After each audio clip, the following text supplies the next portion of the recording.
Howrah child হাসপাতালের মধ্য হাওড়ার বিধায়ক প্রাক্তন মন্ত্রী অরূপ রায় ঘনিষ্ঠ এক কর্মীকে মারধরের অভিযোগ হাসপাতালের মহিলা কর্মীদের বিরুদ্ধে।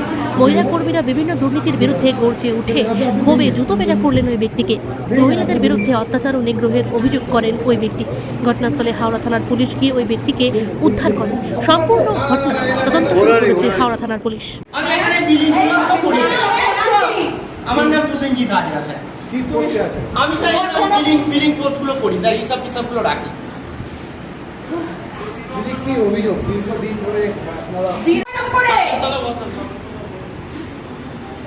নিশিত চৌধুরী বলছে, ডক্টর নিশিত চৌধুরী ডক্টর চুরি করে আমাদের পিএফ এর টাকা চুরি করে রেখে দিয়েছে।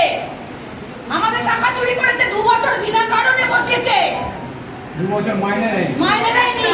জল করে জায়গাটা দখল করে এখন অধি আছে। ফায়ারের জল নেই, ওরা হাসপাতাল চালিয়ে যাবে। বিল্ডিং এর স্যাংশন প্ল্যান নেই, ওরা হাসপাতাল চালিয়ে যাবে। কারণ না অরূপ রায়ের লোকের টাকার দরকার। অরূপ রায়ের লোক এখান থেকে তোলা তুলবে।